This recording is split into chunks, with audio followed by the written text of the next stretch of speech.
لا يزال الخير حيا لا يزال إن في الدنيا او چې کوم زندگی هغه په استقامت باندې تیر سي او استقامت کې چې کوم مشکلات راسي پر هغه مشکلاتو انسان صبر ولري بیا خو معامله د الله تعالی سره د الله تعالی ډیر قدردان ذات دی الله تعالی د هغه زندگی ډیر قدر بیا لري ځکه د الله تعالی قدر د هغه زندگی د انسان د قربانۍ په مقدار چې کله انسان پر دین باندې ډیر مشکلات برداشت کوي او قرباني ډیر ورکي الله تعالی د هغه عمل ډیر لو قدردانی لري او کچيري قرباني کم راسي پر دین باندې بیا د هغه قدردانی د هغه قرباني په شکل باندې کم راسي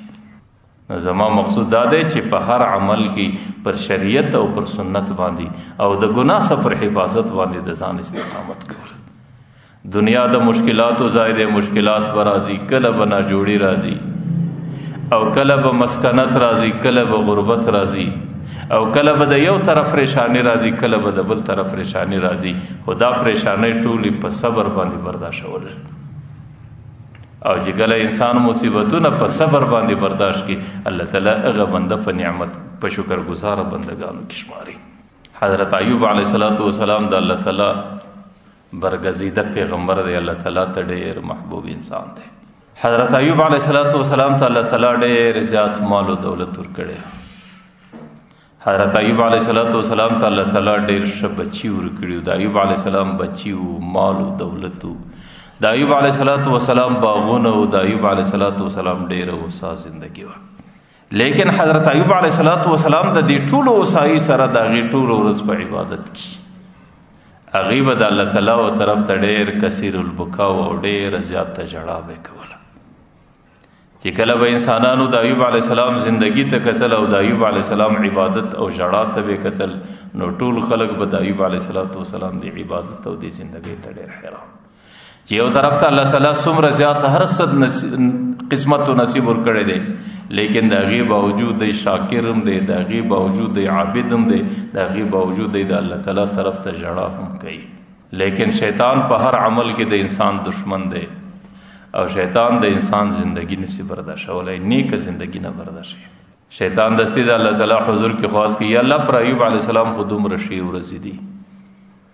دا غي زیات بچی دی دا غي مال او دولت دی دا غي ښه زندگی دی دا غي ښه صحت دی چې کله ایوب علیه السلام ستا عبادت او ذکر نکي نو ستا عبادت او ذکر وکړي څوک الله تعالی د شیطان د خبري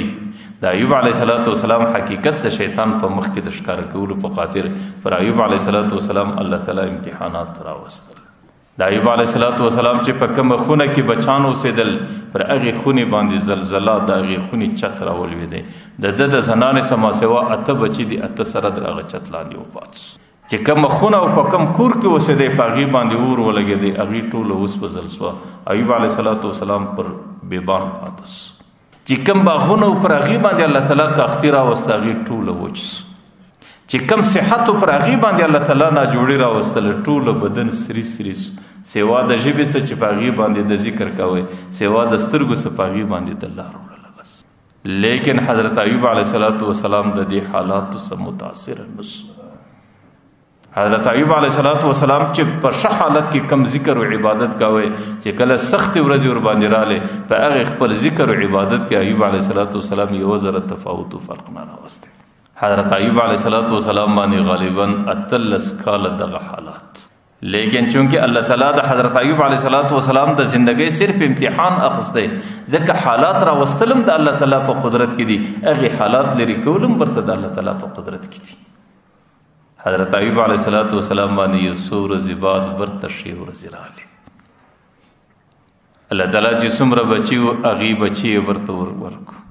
بعض روایت دا دي چې هغه بچي را ژوندې کو بعض روایت را لې چې الله تعالی دغه زنانې سره هغه بچي ورک د هغه بچانو په مقدار یو سنور بچانو ورک د ایوب علیه السلام د مځکې دوه ډاګو پر یو باندې وی ورز راو ورېدل الله تعالی د ټولو ډاګ د سرو ضرور تډک او د بل ټولو ډاګ د سپینو ضرور تډکس الله تعالی یو چشمور ته پیدا کړي چې ایوب ته پدې کې ولمبېږي چې ایوب علیه السلام په کې ولمبېږي چې په بدن کې څومره تکلیف او ټول ځینې ختم شو الله تعالی قرآن کریم کې وایي وهبنا له اهله ومثله معهم چې څومره بچانولو هغې مې ټوله ورکو د هغې مثل مې یو څه نور وله ورکړو. او رحمتا منا و ذکرا لأولی الالباب، دا زموږ د طرفه د ایوب علیه السلام سره رحمت او دا زموږ د طرفه د خلکو د پاره د وعظ او د نصیحت او ترتیب چې د ایوب علیه السلام د حالاتو سره عبرت خلک واخلي. چې کله پر ایوب علیه السلام باندې شی ورځې راغلې نه یو ورځ یو څوک پوښتنه ځینې کوي چې ایوب هغه ورځې شی وي چې ته بیماره وې په هغه حالاتو کې وې او که اوس ورځې چې الله تعالی پر تا باندې ښه حالت راوستی که دا ورځې ښې دي. نو ایوب علیه السلام ورته وایي چې په کومو ورځو کې زه بیماره وم په هغې چې ما ته څومره ذوق او څومره خوند و هغې وې ورځې ذوق په الله قسم بیا زما په ټوله زندګي کې نسته. او چې کله به زه بیماره وم ما به خپله بیماري په صبر سره برداشتوله،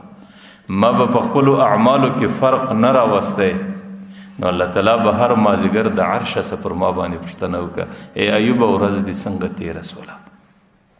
د الله تعالی په هغې کلام کې به ما ته دومره لذت و خوند و چې بیا به ټوله شپه زه په تکلیف نه پوهېدم. او چې کله به سهار سو الله تعالی به بیا پوښتنه راباندې کوله ولی ایوب څنګه حال دی. د الله تعالی په هغې پوښتنه کې به بیا زما سره دومره ذوق او خوند ولو چې بیا به ټوله ورځ په هغه تکلیف باندې نه پوهېدلم. ما درته ویل حضرت ایوب علیه السلام چونکه الله تعالی امتحانات راوستو، الله مشکلات راوستل، لیکن هغې په امتحاناتو مشکلاتو کې په خپل عبادت او په خپل زندگی کې بدلون نه راوستی. الله تعالی د هغې په خاطر باندې ورته هغه شی ورځې بیا ور باندې راوستي، ځکه حالات بدلول، حالات ښه حالات په بدو باندې بدلول او بد حالات په ښو باندې بدلول، دی باندې قادر الله تعالی دی. او الله تعالی د انسان سره داسې کوي چې د کم چا زندگی په امتحاناتو کې رااله او چې د کم چا زندگی په مشکلاتو کې رااله. په امتحاناتو په مشکلاتو کې هم د دوو خبرو زندگی د دوو خبرو ترتیب د لاسه نور کول، یو زندگی په هر حالت کې د ګناهونو څخه محفوظه کول او دویم د پیغمبر علیه السلام پر سنت طریقه عمل کول. که مشکلات رالو، که پریشانی رالی، که مسکنت رالی، که غربت رالی، که بیماری رالی، که ناجوڑی رالی، خپل زندگی در خپل وسه پورې نه متاثر کول، ځکه راوستونکی الله دی، بدلونکی الله دی. د لږ زمانې امتحان اخیستلو څخه وروسته به الله تعالی د حالات پر انسان باندې ورته بدلوي.